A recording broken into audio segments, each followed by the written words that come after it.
tiene dos elementos, espacio y tiempo. Dos elementos de los que parte la historia para realizar su estudio. Dos elementos, espacio y tiempo. Bien, comúnmente se dice de tiempo histórico, se habla de tiempo histórico, porque el elemento primordial de la historia es el tiempo, y en este caso, el tiempo en función del pasado. El tiempo en función del pasado, de lo ocurrido. Ahora, ¿por qué estudiar el pasado? Se estudia el pasado para explicarnos el presente. Nos ayuda también a conocer nuestros orígenes, a tener una idea de nuestra identidad. Es decir, nos ayuda a conocer quiénes somos, por qué estamos aquí y por qué interactuamos en esta realidad. Entonces, el por qué interactuamos en esta realidad, por qué estamos aquí, quiénes somos, cómo podemos definir nuestro comportamiento social, se hace a través de la historia, con el estudio del pasado. Pero, profesor, es más importante el presente. El presente es más importante porque es lo que estamos viviendo. Pero el pasado nos ayuda a explicarnos el presente. Ahora, ¿por qué una ciencia social estudia el pasado y por qué no hay ciencia social que estudia el futuro? Bien, las ciencias sociales estudian los acontecimientos humanos, los acontecimientos protagonizados por el hombre. Las otras son ciencias naturales, aquellas que estudian la naturaleza. La naturaleza. Las ciencias sociales estudian las obras humanas.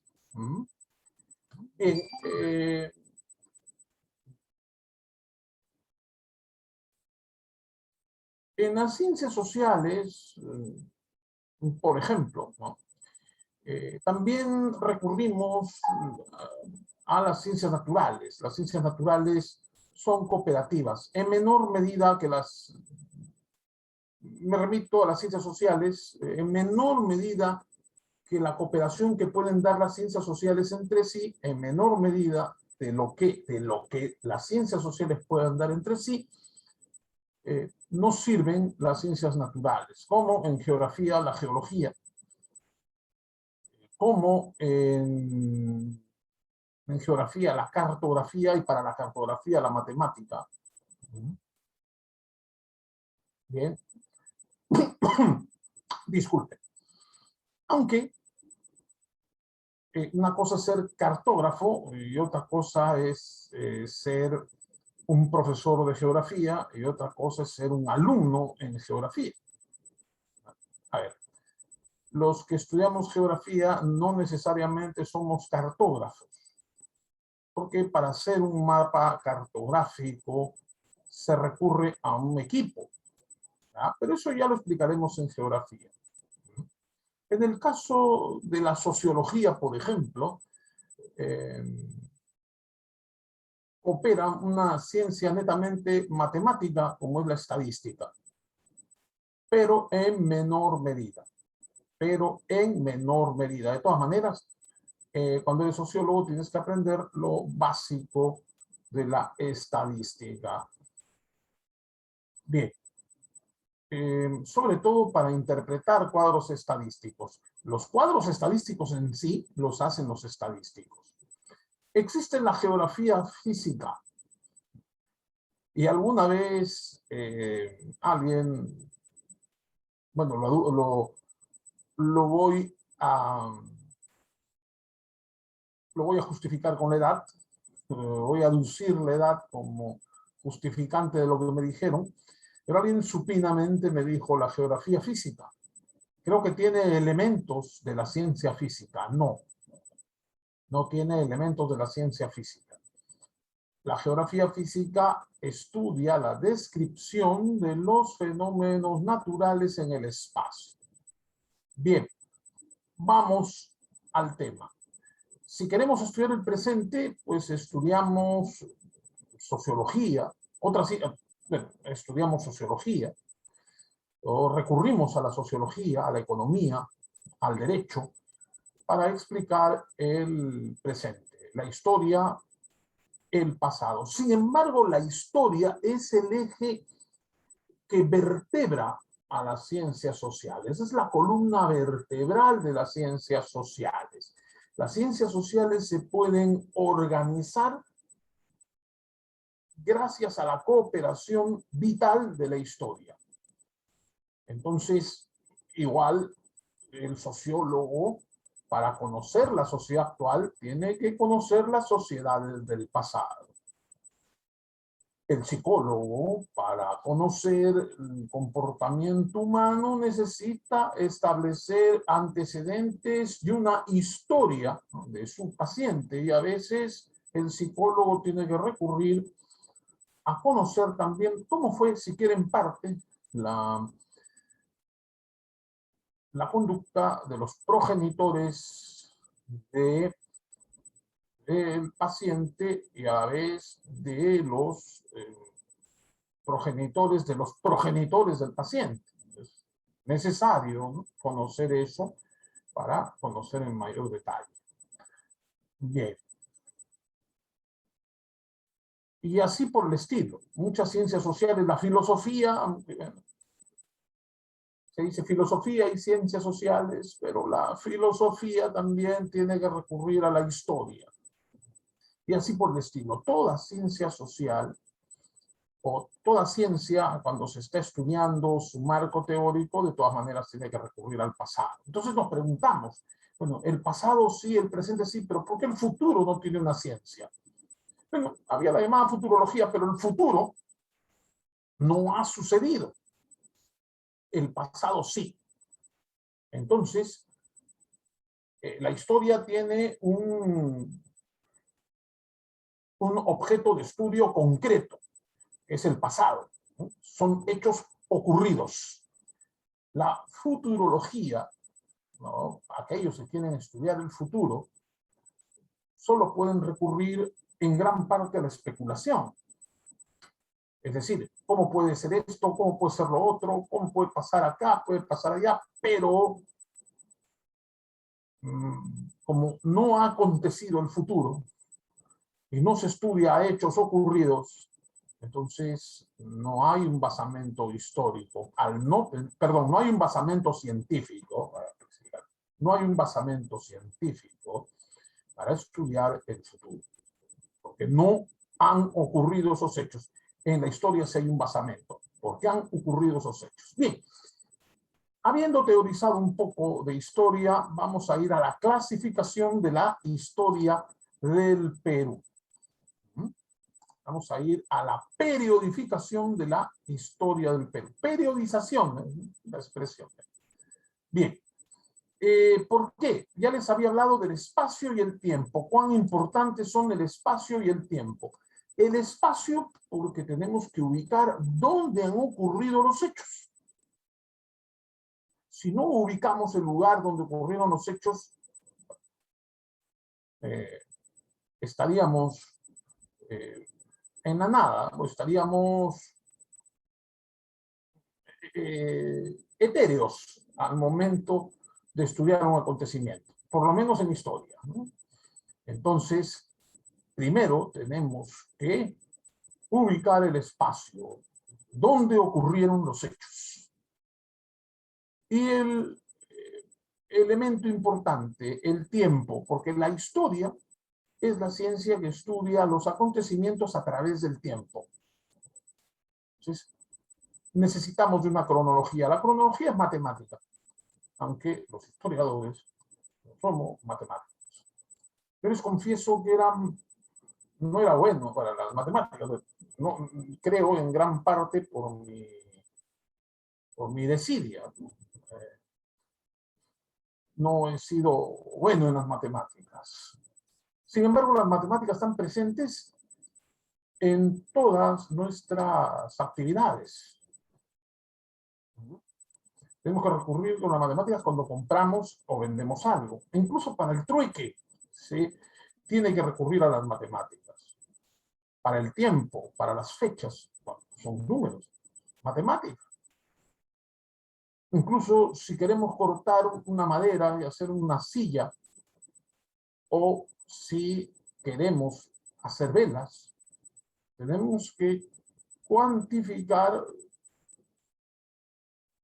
cuánto vamos a necesitar de materia prima y tomar medidas y ver cómo vamos a usar esa materia prima, cuánta materia prima, qué medidas, ¿para qué? Para establecer las medidas del producto elaborado, las cantidades y medidas del producto elaborado. Bien, la historia también es importante porque siempre, hagamos la actividad que hagamos, necesitamos un antecedente, siempre. Tenemos que conocer el antecedente de todo fenómeno y la historia nos orienta en ese sentido. Bien, esa es la importancia de la historia y la importancia del tiempo en la historia, porque eso es crucial, ¿no? Ubicar un hecho en el tiempo es crucial para la historia.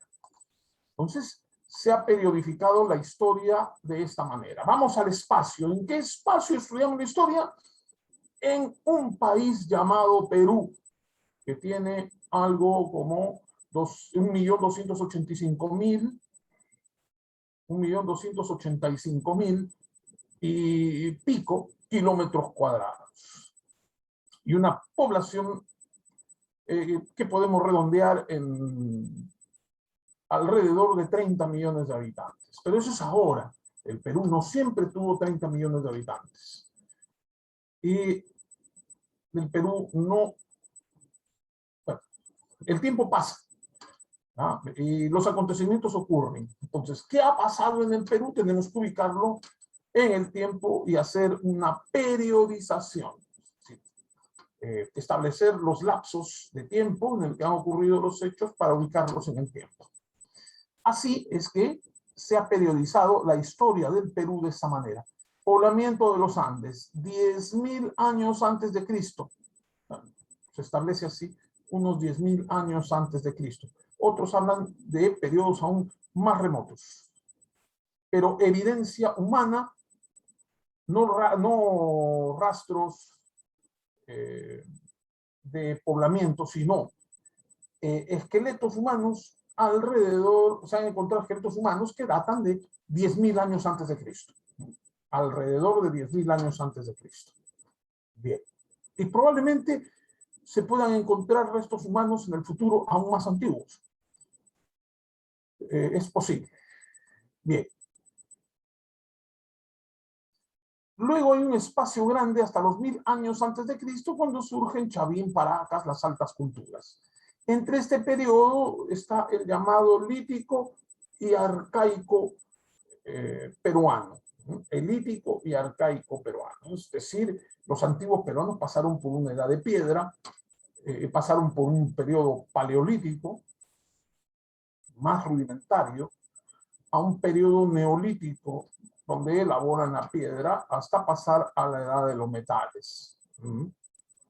Y ya entrada la edad del cobre, comienzan a surgir las primeras altas culturas, ¿no? De la edad del cobre a la edad del bronce, para compararlo con la historia universal, porque los incas, que es el último periodo de desarrollo autónomo cultural del Perú, no utilizaban el hierro. Bien. Surgen las altas culturas desde 1.000 años antes de Cristo. ¿Ya? Se estima, lo que estoy usando ya es algo muy tradicional, diríamos ahora, porque tenemos el caso de Caral, que tiene más de 2.000 años antes, más de 2.000 años antes de Cristo. Bien. Pero la aparición de las altas culturas nos habla de 1.000 años. Es lo que se ha establecido ahora, porque lo de Caral aún sigue en un proceso de estudio. Una etapa ya superior, pero aún hay cosas aún que definir con Caral. Bien, esta es la periodificación tradicional. La época preincaica, porque el poblamiento del Perú se atribuye de 10.000 a 1.000 años antes de Cristo, la época preinca surge de 1.000 años antes de Cristo a 1476, cuando los incas vencen a los chancas y se inicia la etapa conocida como la del Tahuantinsuyo o Imperio de los Incas. Bien, pre-inca. Extiende de 1.000 años antes de Cristo al año 1476. No pasaron ni 200 años del esplendor del Tahuantinsuyo con la llegada de los españoles, que desde 1476 después de Cristo hasta 1532 después de Cristo se da el periodo inca, ¿no? El periodo inca. Entre el pre-inca, inca, y podemos incluir el poblamiento, se habla de la época prehispánica, pero autóctono o antiguo. Bien.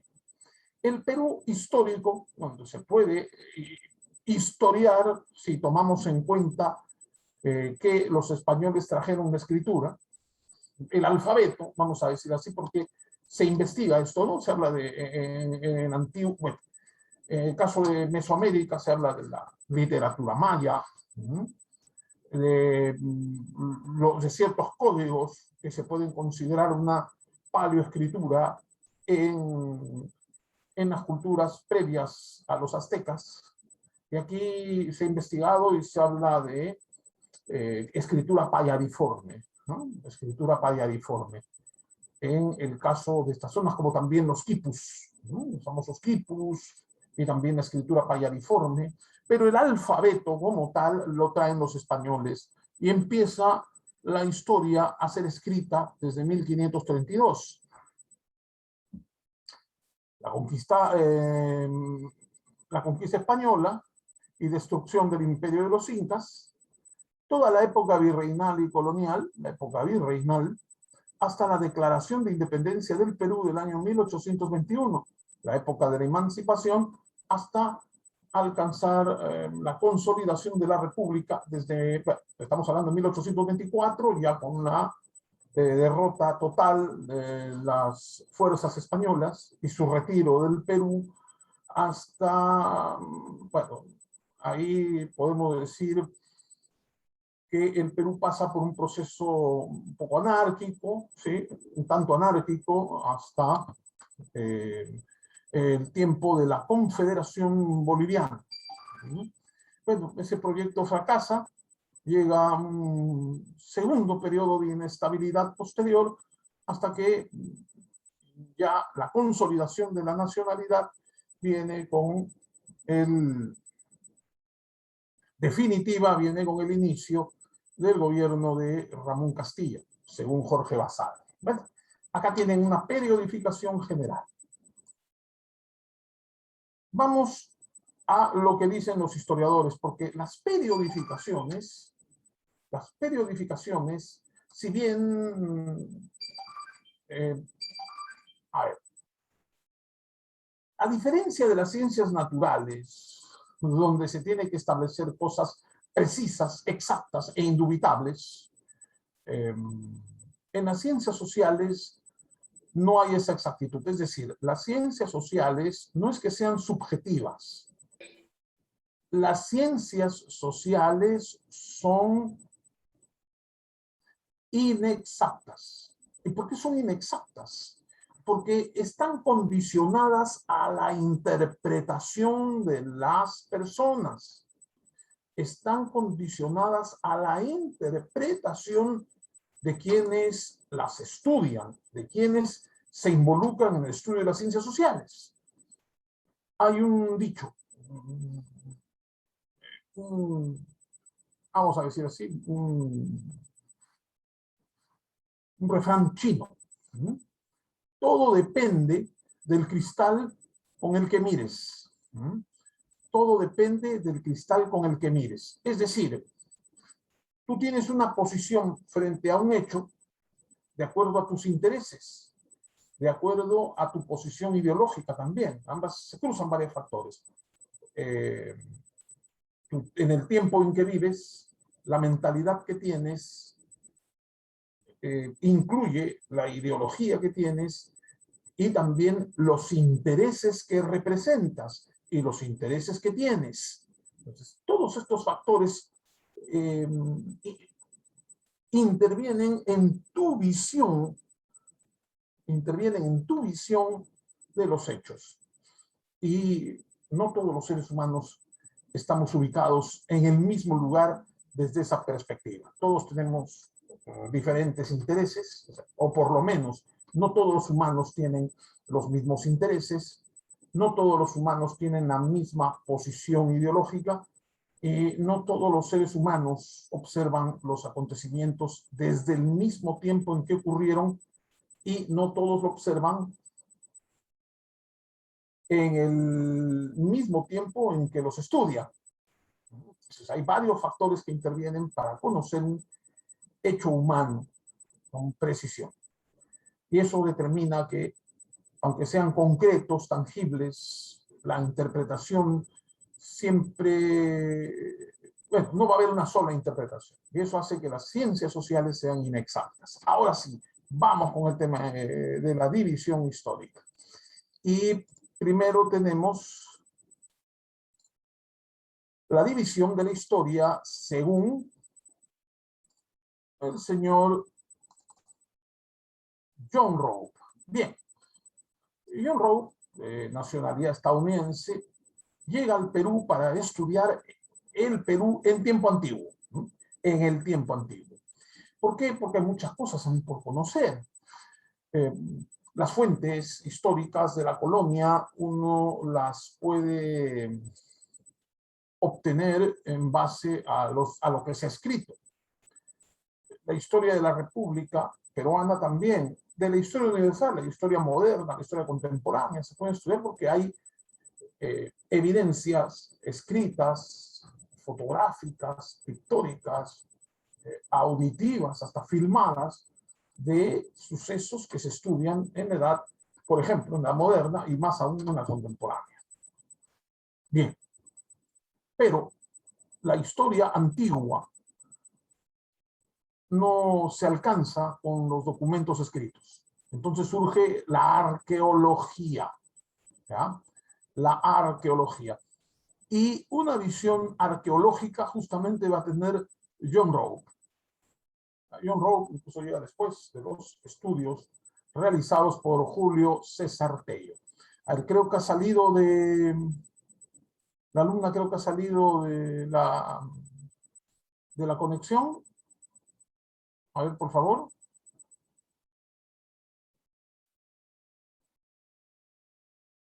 Me parece que ha salido de la conexión.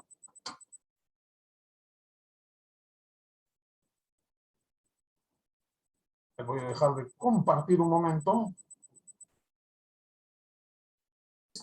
Vamos a estudiar el aspecto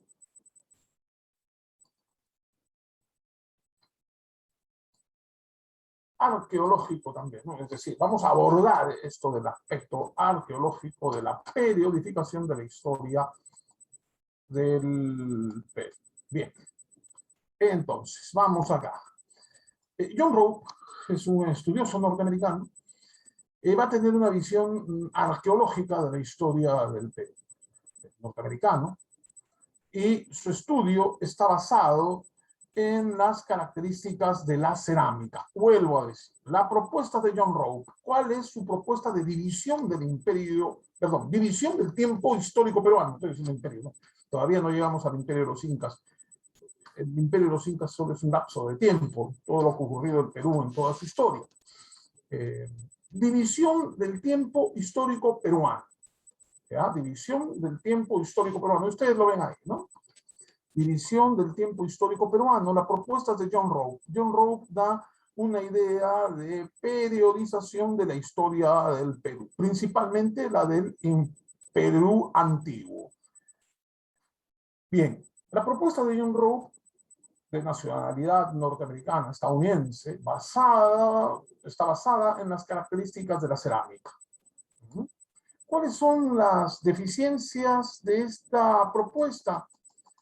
Impide ver la permanencia de una nación ante diferentes desarrollos culturales.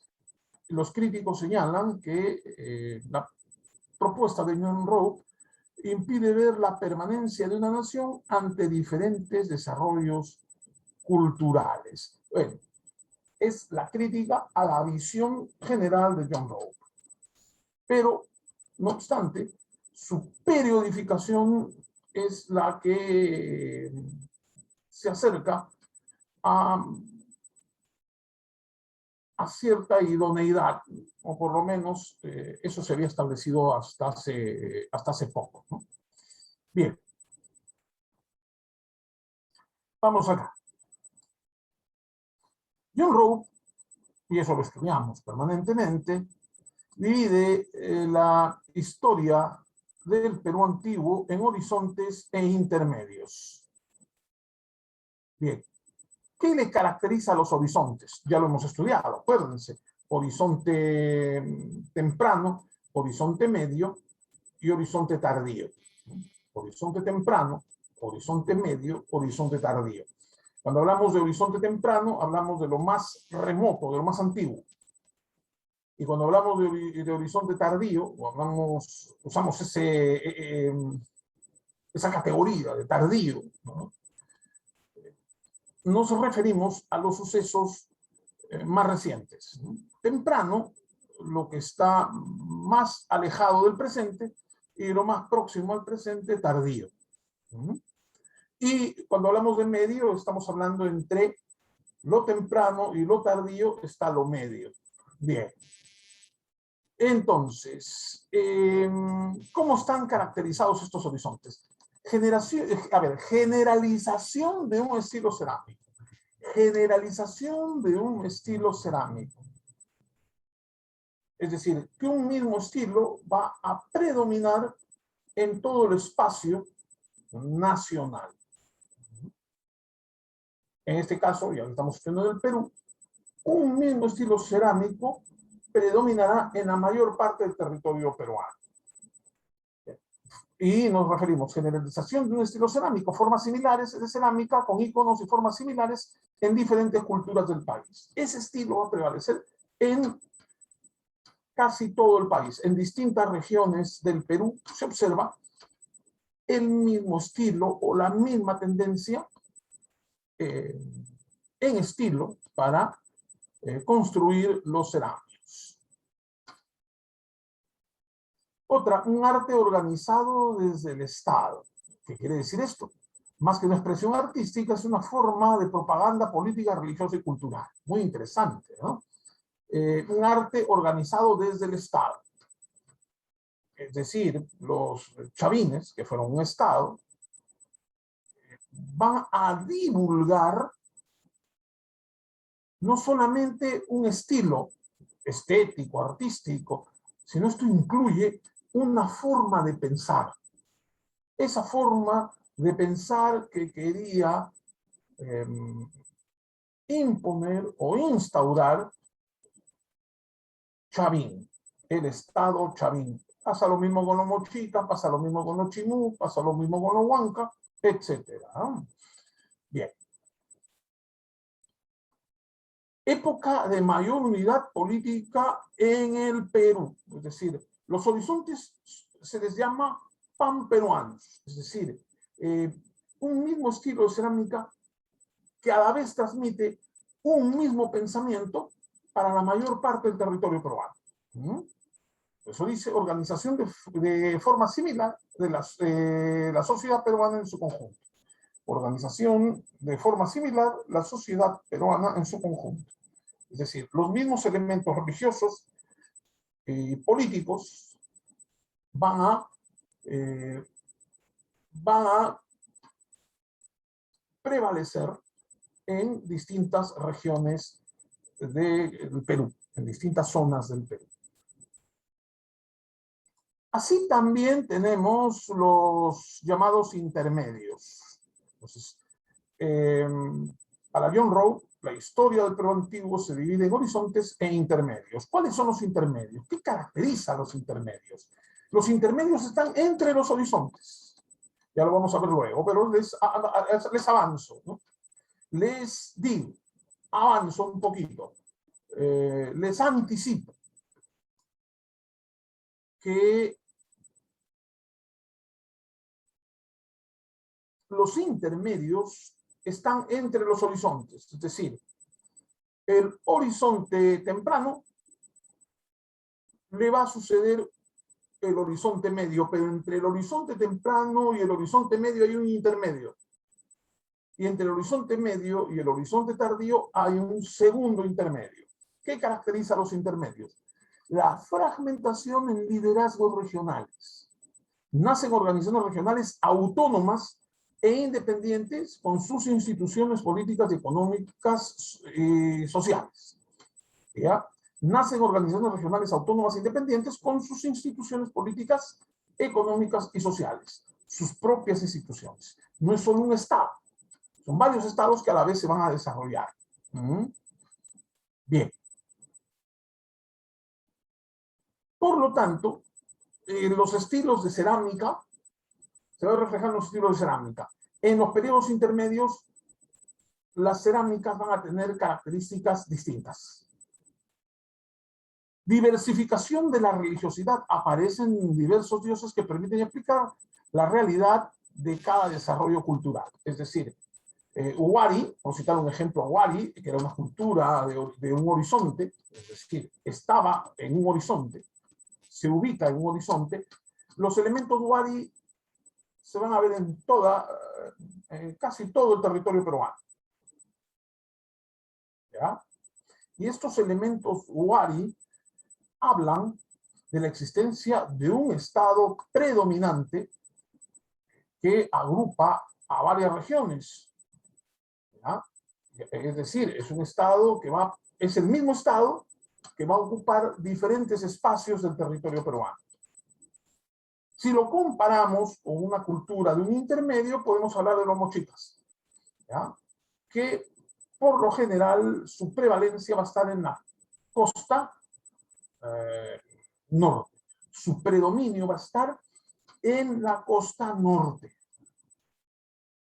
Porque justamente en ese tiempo estaban los Huarpa en la zona de Ayacucho, desarrollando rasgos culturales distintos a los que se desarrollaban en la costa norte y desarrollándose un estado independiente y con características diferentes a las que se desarrollan en la costa norte.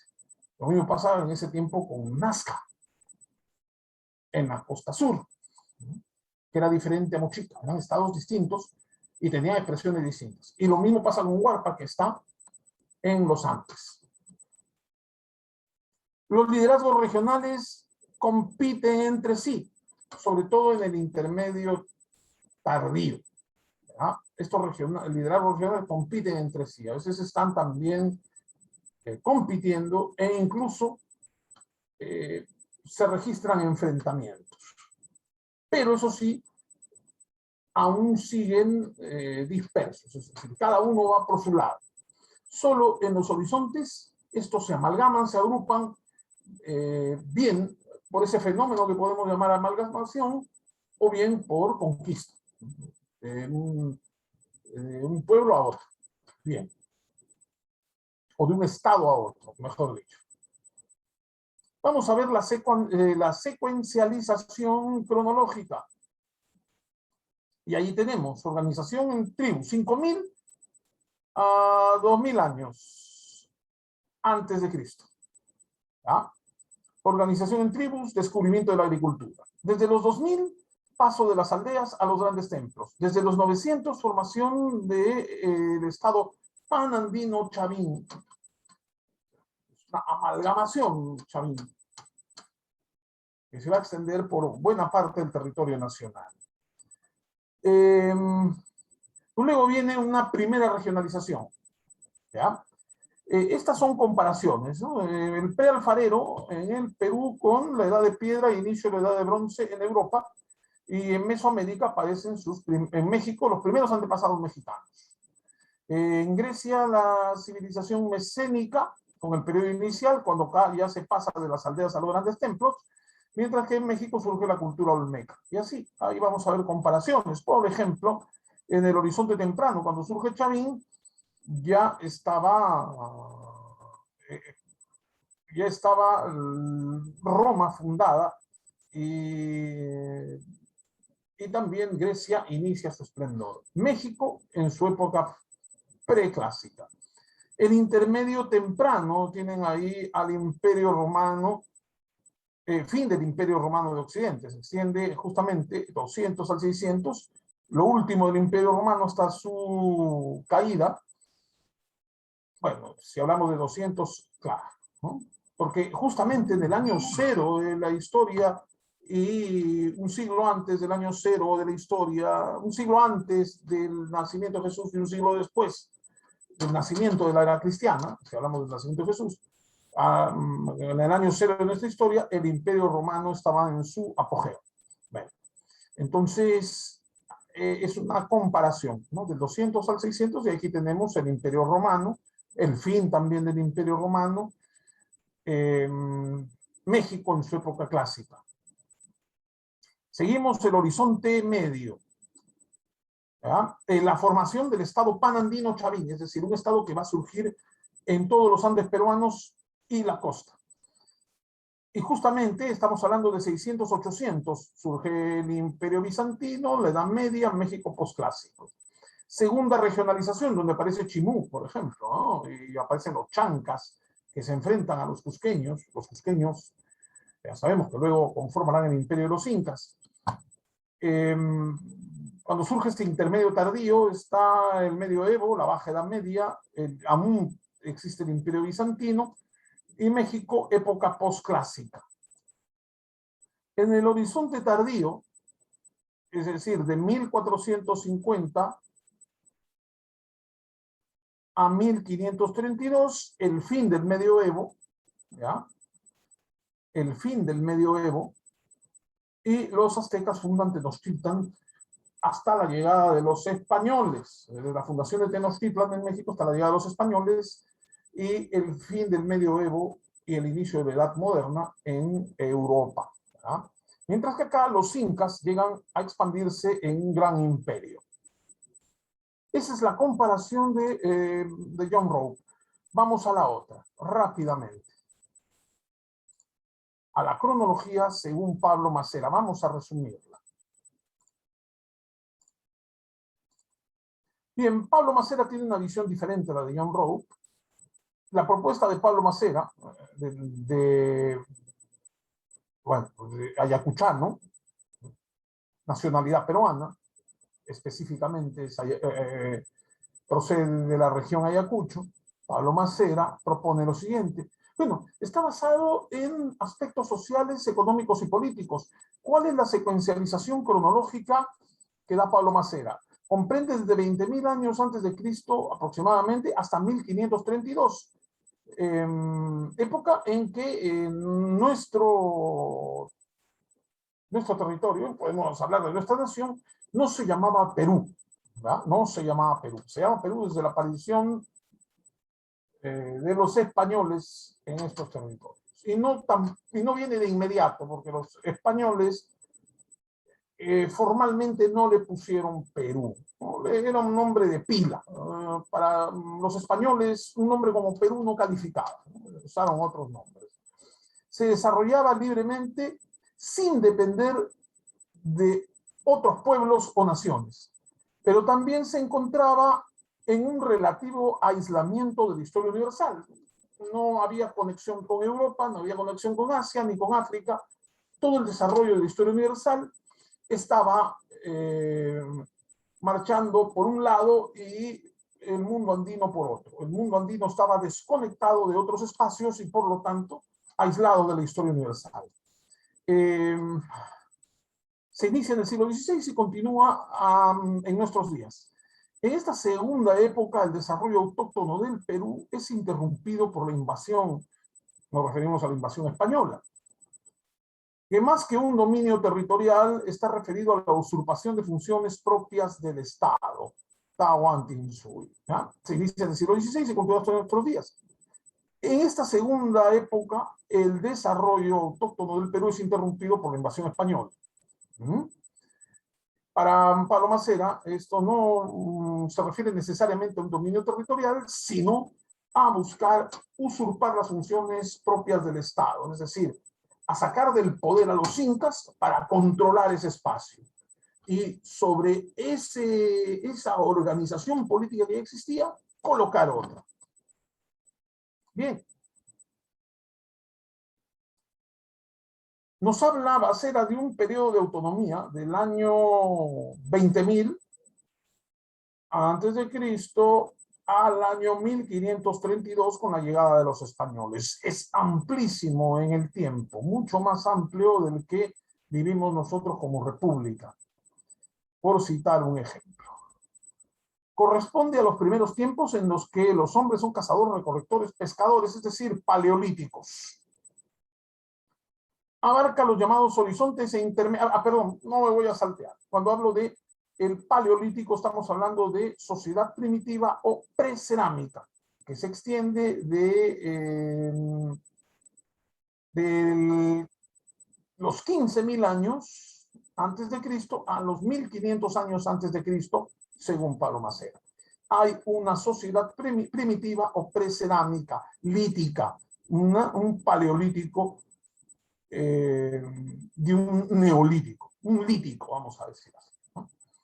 Luego ya se termina el lítico y se da paso a las altas culturas agroalfareras. Abarca los llamados horizontes e intermedios culturales como Chavín, Tiahuanaco e Inca, ¿no? Wari e Inca, y los que solo ocupan una región. Es decir, lo que estudia John Rowe está comprendido aquí, en este espacio que ustedes pueden ver, el de las altas culturas agroalfareras. Agro porque desarrollan obras para la agricultura, es decir, desarrollan una tecnología agrícola y además desarrollan un alto nivel de alfarería y cerámica. Bien, cuando hablamos de horizontes e intermedios, incluimos el horizonte tardío, que es el horizonte inca. Y acá está, 1532. Dura 3 siglos, desde 1532 a 1824, el periodo de dependencia español, lo que conocemos como la colonia. De 1532 a 1824, lo que conocemos como la colonia, ¿verdad? Lo que conocemos como la colonia. A ver, perdóname. Lo que conocemos como la colonia. ¿Ya? Bien, esto es un periodo de dependencia. De toda la dependencia, y vamos hacia arriba, para Balmaceda, como dije anteriormente, hay dos periodos. Uno de autonomía que va desde los años que ya indiqué, antes de Cristo hasta mucho antes, miles de años antes de Cristo, hasta 1532 después de Cristo. El periodo de autonomía. Bien. El otro periodo es de dependencia. Se inicia en el siglo XVI, como ya le dije, esto ya lo habíamos tratado, que caracteriza al periodo de dependencia. Dura 3 siglos y después dará paso a la independencia política. Es lo que conocemos como la colonia. Luego viene la dependencia de Inglaterra, la dependencia inglesa. Por la vía del comercio, préstamos, inversiones, pasamos a depender de Inglaterra. De una dependencia total, que incluye la dependencia política y económica de España, pasamos a otra forma de dependencia, y en este caso de dependencia parcial con el imperio inglés, ¿no? O sea, el imperialismo inglés llega al Perú, pero a través del comercio, de los préstamos e inversiones. Se pasa a depender económicamente del imperialismo inglés. El imperialismo español ya se manifiesta antes del imperialismo inglés, en el caso del Perú, con la conquista española, que ustedes ya saben, pero es un imperialismo pleno, ¿no? Controla al Perú no solo en lo económico, sino también en lo político, y primordialmente en lo político. Lo incluye una dependencia política, económica, social, cultural de España. ¿Ya? Entonces, viene la dependencia inglesa con las características señaladas, y luego ya viene la dependencia de Estados Unidos. Por motivo económico se da la dependencia de Estados Unidos. La dependencia va a ser tecnológica, semejante también a la dependencia que se tiene del Imperio Británico, pero esto ya incluye lo cultural a partir de lo tecnológico, ¿ya? La dependencia cultural a partir de lo tecnológico, ¿ya? Y por ende también está este factor que es de los préstamos, inversiones y el comercio, porque la tecnología llega a través del comercio y para adquirir más cosas tenemos que hacer préstamos e inversiones, ¿no? A esto también le llaman dependencia heteronómica, porque no solamente el Perú se hace acreedor de Inglaterra, se hace acreedor de Francia en el siglo XIX, de Inglaterra y Francia. Y en el siglo XX podemos ver que se hace acreedor de Estados Unidos, de Francia, de la República Federal Alemana. En el tema militar se hace acreedor de lo que fuera la Unión Soviética, ahora Federación Rusa, y también tiene una relación comercial donde también está en juego este tema de la tecnología con la República Popular China. Bien, y acá tenemos horizontes y periodos, ¿no? Bueno, esto ya se los voy a alcanzar para que ustedes lo lean. Finalmente, para decirles lo siguiente, bien, para decirles lo siguiente.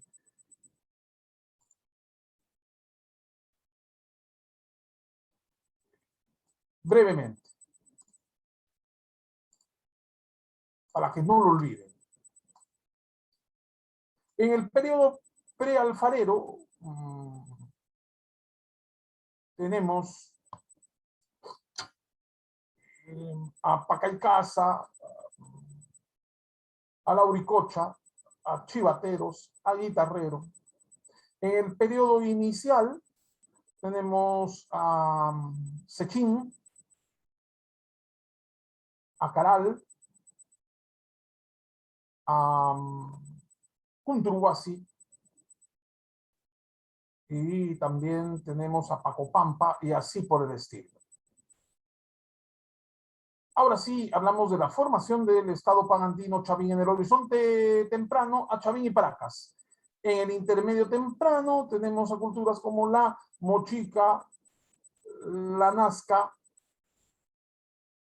la Huarpa, la cultura Recuay, entre otros. La unidad, o la gran unidad, Huari y Tiahuanaco, que tienen elementos semejantes, pero son estados distintos. Pero en el Perú se expandió con mayor predominio la cultura Huari. Tiahuanaco lo va a hacer en el sur del Perú y Bolivia. Y hablamos del sur, concretamente del altiplano. Viene la segunda regionalización, es decir, la aparición de culturas como Lambayeque, Chimú, Chincha, Chachapoyas, Huanca, Chanca, los huánucos, los reinos aymaras, Coya, Lupaca, ya mencioné los chancas, y así por el estilo. Y en el último horizonte tardío, dicen, llega la expansión de un gran imperio, en este caso Inca, ustedes pueden ver acá. El horizonte tardío es un horizonte Inca. Bien, eso es todo. Vamos a dejar de compartir y me despido, esperando que les haya parecido satisfactorio toda esta exposición acerca de cómo se periodificó la historia del Perú. Muchas gracias. Nos estamos viendo la próxima semana. Gracias, profesor. Muy bonita la historia.